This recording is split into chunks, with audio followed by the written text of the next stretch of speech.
नमस्कार दोस्तों, मैं हूं नितेश शर्मा। आज हमारे साथ जुड़ रही हैं ग्वालियर की जानी मानी डॉक्टर और आईवीएफ एक्सपर्ट अंशुल वाजपेयी जी। अंशुल वाजपेयी जी, आपका बहुत बहुत स्वागत है। धन्यवाद। अंशुल जी, आईवीएफ क्या होता है और ये कितना सक्सेसफुल होता है, हमारे दर्शकों को बताएं।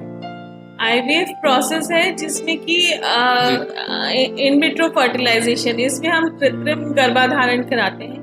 महिला के एग्स को और मेल के स्पर्म्स को, मतलब इनको हम लैब में प्रोसेसिंग करके इन विट्रो फर्टिलाइजेशन करके और फिर इसको जो एम्ब्रियो बनता है उसको जो महिला है उसके गर्भाशय में हम उसका ट्रांसप्लांट करते हैं, प्रत्यारोपण करके उस भ्रूण का, और ऐसे नेचुरली ही एक बच्चा माँ के गर्भ से पैदा होता है और इस प्रक्रिया को आईवीएफ कहते हैं।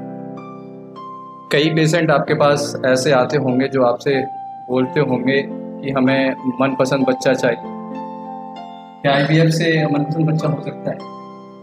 आईवीएफ से स्वस्थ बच्चा हो सकता है, पर मनपसंद से अगर आपका आशय मेल या फीमेल की तरफ है तो वो एक भ्रांति है। ऐसा बिल्कुल नहीं हो सकता और ना ही हम कर सकते हैं, लीगली नहीं और ना ही सामाजिक, हमारी जो नैतिक जिम्मेदारी है उस लिहाज से भी नहीं, क्योंकि हमारे यहाँ इंडिया में पीसीपीएनडीटी एक्ट होता है, प्री कंसेप्शन एंड पोस्ट नहीं, तो हम इसके थ्रू हम सेक्स डिटर्मिनेशन नहीं कर सकते कभी। इसलिए आईवीएफ के जरिए सिर्फ हम एक हेल्दी बच्चा, हेल्दी एम्ब्रियो ट्रांसफर करते हैं, पर we never detect any sex that. जी, इंडिया में कई लोग ऐसे हैं जो ऐसे मामलों में बात करने के लिए हिचकिचाते होंगे। आपके पास भी लोग आते होंगे, खुलकर बात नहीं कर पाते होंगे, तो ऐसे में कैसे पता करें कि प्रॉब्लम किस में है? बिल्कुल सही, बहुत अच्छा सवाल है ये। हमारे यहाँ जब भी किसी भी दंपति को इनफर्टिलिटी, बांझपन की समस्या होती है तो 100% या मोस्ट ऑफ द केसेस में से फीमेल्स को ही दोषी ठहराते हैं, पर ऐसा नहीं है। आजकल पहले की अपेक्षा मेल्स बात करने भी लगे, लेकिन अभी भी ये स्तर कम ही है। मेल्स कम बात करते हैं या नहीं करते बात, अपनी जांच कराने में भी सब कुछ आते हैं, तो ये तो थोड़ा सा ड्रॉबैक है हमारे देश में। पर मुझे लग रहा है जैसे सोच बदल रही है, आगे जाके ये चीज भी परिवर्तित होगी और लोग समझदारी से अपना निर्णय लेंगे और आगे खुलकर बात करेंगे और अच्छा अपना उपचार करेंगे। आईवीएफ की जरूरत क्यों पड़ती है?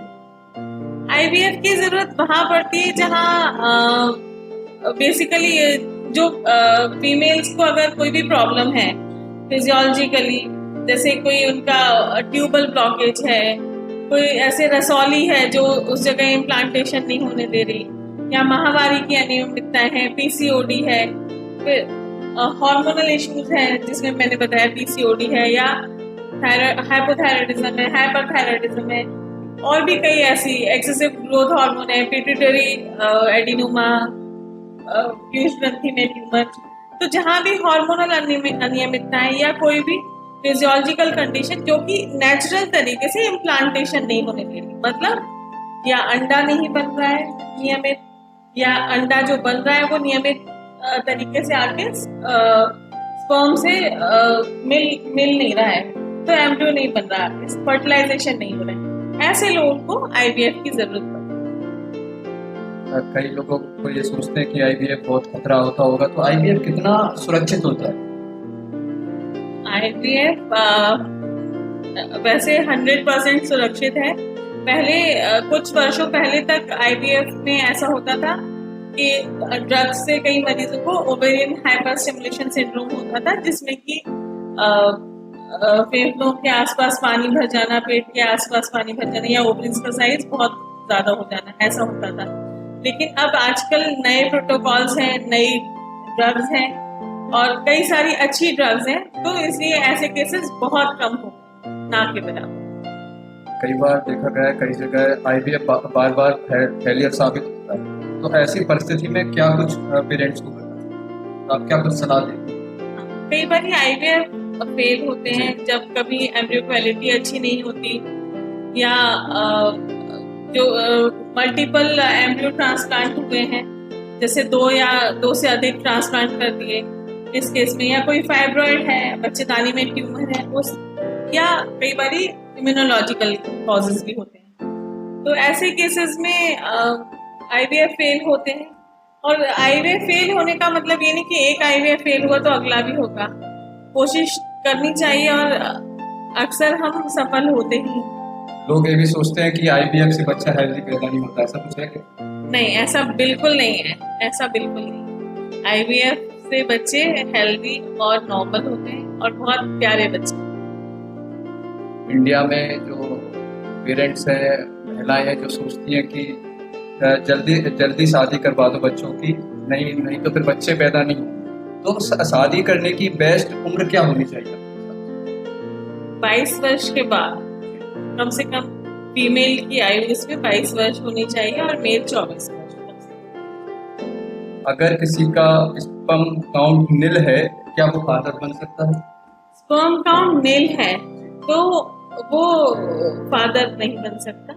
अगर स्पर्म काउंट कम है और बहुत कम है तभी भी आईवीएफ के जरिए ऐसे प्रोसेस होती है। एक्सटी होता है, टीसा, पीसा और भी इससे भी आगे होते हैं कई प्रोसेस कि हम प्रोसेसिंग करके अगर कुछ मिनिमम क्वांटिटी के स्पर्म्स भी हैं तो हम कोशिश करके और बायोलॉजिकल फादर बना सकते हैं थ्रू आईवीएफ। लेकिन अगर एक भी स्पर्म नहीं है तो फिर वो व्यक्ति उसको वो पिता नहीं। आईवीएफ को लेकर सबसे बड़ा मिथ क्या है? आईवीएफ को लेकर सबसे बड़ा मिथ, हाँ, ये काफी कॉमन क्वेश्चन है। उनको ऐसा लगता है कि नहीं, ये बच्चे हमारे बच्चे नहीं होते या ये बच्चे तो ट्यूब में ही बने, पर ऐसा नहीं। एक जस्ट 3-5 दिन का प्रोसेस होता है जो लैब का प्रोसेस रहता है और बच्चा टोटली बायोलॉजिकली भी अपने माता पिता का ही होता है अनटिल एंड अनलेस हमने डोनर एग या डोनर स्पर्म्स का यूज नहीं किया। आईवीएफ अब ऐप को लेकर लोग कहते हैं कि ट्विंस बच्चे पैदा होते हैं, जुड़वा बच्चे पैदा होते हैं। वो आपकी भी चॉइस है और आपके जो ट्रीटिंग डॉक्टर है उनकी भी चॉइस है। अगर आपके ट्रीटिंग डॉक्टर को ऐसा लग रहा है कि पहली बार में ही हम 2 और अमूमन करते भी हैं 2 या मैक्सिमम 3 एम्ब्रियोज अच्छे सेलेक्ट करके ही गर्भाशय में प्रत्यारोपण करते हैं उनका, जिससे कि अगर एक एम्ब्रियो सरेंडर कर भी जाए ग्रो करना तो बाकी के 2 एम्ब्रियो उनकी ग्रोथ हो जाए और ट्विंस हो जाते हैं। पर हर बार ट्विंस हो ऐसा आवश्यक नहीं। स्पर्म फ्रीज क्यों कराना चाहिए? स्पर्म फ्रीजिंग कभी ऐसे केसेस में जहाँ सीएस स्क्रोटम या कोई भी पेल्विक ट्यूमर है और कीमोथेरेपी ले रहा है मेल, ऐसे केसेस में मोस्ट कॉमनली स्पर्म फ्रीजिंग हम कराते हैं। स्पर्म काउंट कम होने के सबसे ज्यादा रीजन क्या है? आजकल के तो स्पर्म काउंट्स कम होने का रीजन आजकल ज्यादा है। एक तो बहुत हमारी जो खराब होती जा रही लाइफस्टाइल, फिर alcohol intake, cigarette smoking, polluted environment में रहना, बहुत देर तक सोना, बहुत देर तक जागना, मतलब टोटली अनहेल्दी लाइफस्टाइल जो हमने अपनाई है, अनहेल्दी ईटिंग हैबिट्स हैं ये। और हमारा वर्क स्टाइल, हमारा प्रोफेशन, अगर हम किसी भी जगह जहाँ पर बहुत हॉट एनवायरनमेंट में काम कर रहे हैं तो भी हम स्पर्म काउंट पर असर आता है। कुछ ड्रग्स हैं जिनका भी स्पर्म काउंट पर भी असर आता है। कोई भी नशा करना, तंबाकू का सेवन किसी भी रूप में, तो ये सब स्पर्म काउंट को इफेक्ट करते हैं। जो महिलाएं बेबी कंसीव नहीं कर पा रही है तो काफी स्ट्रेस लेती है, तो वो आपके पास भी आती होंगी, तो आप उनको कैसे समझाते हैं जिससे कि उनका स्ट्रेस कम हो? देखिए, स्ट्रेस लेना तो कभी भी और किसी भी एज में कैसे भी ठीक नहीं है, चाहे आप मेल हो या फीमेल, बच्चे हो चाहे बूढ़े, कभी भी स्ट्रेस लेना तो ठीक नहीं। जब भी हम स्ट्रेस लेते हैं तो पूरा हमारा हाइपोथैलेमो पिट्यूटरी एक्सिस जो है वो खराब होता है, पूरा अपना काम करना बंद करता है या काम सही सुचारू रूप से नहीं करता। तो ऐसे में फिर एग्स बनने बंद होते हैं या ज्यादा बनने लगते हैं, वो ग्रो नहीं करते, पीसीओडी की प्रॉब्लम्स होती हैं और कभी डाइजेशन खराब होगा। अल्टीमेटली हर तरीके से वो आपका पूरा जो सेक्सुअल डेवलपमेंट है वो भी खराब करेगा। तो लाइफस्टाइल और स्ट्रेस ये दोनों बहुत इफेक्ट करते हैं हर तरीके से। हेल्थी बेबी कंसीव करना चाहे, अच्छा नेचुरली बेबी कंसीव करना चाहे, क्या कुछ आप टिप्स देना चाहें? हेल्दी बेबी कंसीव करने के लिए जैसा हमारे बुजुर्ग भी कहते थे और हमने अपने शास्त्रों में भी सुना है, अच्छी किताबें पढ़ना, अच्छी लाइफस्टाइल, सबसे पहले अच्छी लाइफस्टाइल बनाना, योगा करना, मेडिटेशन करना, बहुत अच्छा और पौष्टिक खाना खाना, अच्छे विचार रखना, अच्छी सोच रखना, शांत और खुश रहना, तो सारे अच्छे काम। कहीं भी कोई ऐसा काम नहीं जो आपको किसी भी तरीके से परेशान करे या मानसिक या शारीरिक तनाव दे। कोई भी ऐसी स्थिति जो आपको मानसिक या शारीरिक तनाव दे रही है उसको अवॉइड करना चाहिए। एल्कोहल से, स्मोकिंग से, जो महिलाएं स्मोकिंग एल्कोहल यूज करती हैं, एल्कोहल लेती हैं, क्या कुछ आईवीएफ के दौरान उन पर प्रभाव पड़ सकता है? एक्चुअली अल्कोहल और स्मोकिंग ये डायरेक्टली पूरा हमारा system, respiratory system, endocrine system, इन सबको खराब करते हैं, हमारे शरीर को ही नुकसान पहुंचाते हैं। तो अल्कोहल और स्मोकिंग तो हमें, चाहे आईवीएफ कर रहे हो चाहे प्रेगनेंसी प्लान कर रहे हो, कभी 3 महीने पहले से हमेशा बंद कर देना चाहिए, उसके बाद ही सोचना चाहिए, उसके 3 महीने बाद, नहीं तो ये हमारे सिस्टम को कहीं ना कहीं इफेक्ट करते हैं। पहले इतनी सारी टेक्नोलॉजी नहीं हुआ करती थी, आज तो बहुत सारी इतनी टेक्नोलॉजी है। पहले नेचुरली बेबी कंसीव हो जाता था, लेकिन आज के टाइम में बड़ा मुश्किल है ऐसा। आजकल भाई सबसे ज्यादा जो मुझे अब तक अपने करियर में समझ आया, हमारी चेंज होती हुई लाइफस्टाइल, हमारी चेंज होती हुई ईटिंग हैबिट्स। हाँ, पहले जंक फूड कम खाते थे, अभी देखिए बच्चों का जो सेक्सुअल प्यूबर्टी है वो जल्दी हो रही है, चाहे मेल्स हो चाहे फीमेल। तो ये सारी चीजें कहीं ना कहीं अल्टीमेटली हमारे फर्टिलिटी रेट को भी इफेक्ट कर रही है, शरीर में बदलाव आ रहे हैं। तो ये सारी चीजें कहीं ना कहीं शरीर की संरचना को भी इफेक्ट कर रही है, और अगर हम हेल्दी लाइफस्टाइल अपनाते हैं तो इन चीजों से बच जाते हैं। कई महिलाएं ऐसी हैं जो आजकल गूगल पर सर्च करती हैं, कोई भी परेशानी और उसको जाके स्ट्रेस में चली जाती है। ऐसे पेशेंट आपके पास भी आते होंगे?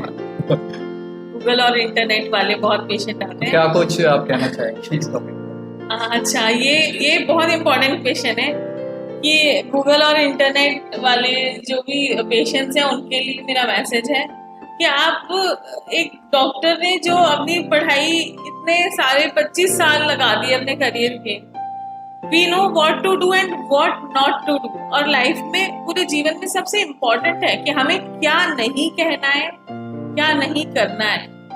वी मस्ट लर्न टू से नो। तो हमें क्या नहीं कहना है, क्या नहीं करना है, ये जानना बहुत जरूरी है अपने जीवन में। अभी इंटरनेट तो आपको सारा सब कुछ देगा, उन्हें नहीं पता आपको क्या नहीं करना है। ऐसे में आप जब इंटरनेट से लेकर आते हो, फिर आप डॉक्टर के सामने रख देते हो जिसने 25 साल लगाया उसको, आपको देखकर हर मरीज अलग है, हर मरीज की सोच अलग है, उसका शरीर अलग है। हर डॉक्टर अपने मरीज को देखकर समझकर उसके हिसाब से दवाएं। इंटरनेट एक जनरलाइज टर्म है कि वो एक जनरलाइज बीमारी के लिए एक बड़े ग्रुप को ध्यान में रख के करते हैं। तो आप उस नॉलेज को कैसे एक मिनट में कंपेयर कर सकते हैं 25 साल की 20 साल की नॉलेज को? तो इंटरनेट को आप अपने ज्ञान के लिए लें, but not for the self treatment. IVF और सरोगेसी में क्या कुछ डिफरेंट, क्या कुछ अंतर है हमारे दर्शकों को बताइए? आईवीएफ और सरोगेसी एक और माध्यम है, आईवीएफ का एक अंतर है। आईवीएफ में जब हमने ये पूरा प्रोसेसिंग कर लिया है, एग का स्पर्म के साथ फर्टिलाइजेशन करा के, अभी कई बार क्या होता है कि पेशेंट का यूट्रस इस लायक नहीं होता, जो दंपति माता और पिता बनना चाहते हैं, और उसमें माँ जो बनना चाहती है उनका यूट्रस इस लायक नहीं होता कि वो उस इम्प्लांटेशन कराए। उनकी या तो एंडोमेट्रियम नहीं बनना चाहती, या कैविटी डिस्ट्रॉयड है, कैविटी नॉर्मल नहीं है, नॉर्मल शेप नहीं है, नॉर्मल साइज नहीं, कई सारे कारण होते हैं ऐसे लोगों के लिए, या एज फैक्टर। तो ऐसे लोगों के लिए हम आईवीएफ सोचते हैं कि आईवीएफ में सरोगेसी का यूज करें, और उसमें एक यंग पेशेंट रहती है अप्रॉक्स 25 से 35 साल की उम्र, और उनका प्रेफरेबली कोई रिलेटिव हो, तो वो रहेगी और उसके घर में हम ये प्रत्यारोपण करेंगे। हमारे दर्शकों को बताएं, दर्शक भी जानना चाहते हैं कि आईवीएफ लगता है कि बहुत कॉस्टली होता है, कितना कॉस्टली होता है? आजकल अगर आप आईवीएफ कॉस्टली है थोड़ा, पर इतना नहीं कि अफोर्डेबल नहीं है। और आजकल बहुत सारे सेंटर्स ने लगभग 1 और 1.25 लाख में भी आईवीएफ शुरू कर दिया है, जो पहले 4 या 5 लाख में होता था। तो कॉस्ट तो काफी आई है, इफेक्टिव हुई है, कॉस्ट इफेक्टिवनेस तो काफी आई है। लेकिन हाँ, बाकी अगर आप ये सोचें कि normal natural is natural and IVF जहाँ ड्रग्स का यूज हो रहा है, मल्टीपल इंस्ट्रूमेंट्स का यूज हो रहा है, लैब टेक्नोलॉजी लगती है, तो वहाँ थोड़ा खर्च तो है। हमारे दर्शकों को, महिलाओं को क्या कुछ ऐसे टिप्स देना चाहेंगे, बेहतरीन टिप्स, जो अच्छी प्रेगनेंसी कंसीव करना चाहेंगे?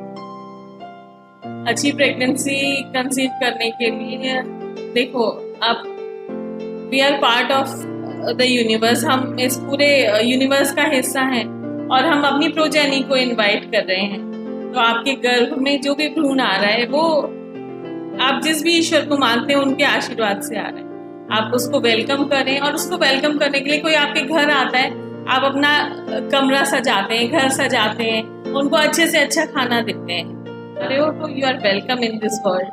और फिर आप देखें, अच्छा मेडिटेशन करें, अच्छी लाइफस्टाइल अपने, आप देखें कितना अच्छा हेल्दी बच्चा होगा, कोई कॉम्प्लिकेशन नहीं आएगा प्रेगनेंसी। बड़ा महत्वपूर्ण सवाल है। आजकल पिल्स का उपयोग बहुत चलता है, तो क्या कुछ इसका दुष्प्रभाव लड़कियों के जीवन पर पड़ सकता है? पिल्स मतलब कंट्रासेप्टिव पिल्स या एमपीपी पिल्स? MPP pills.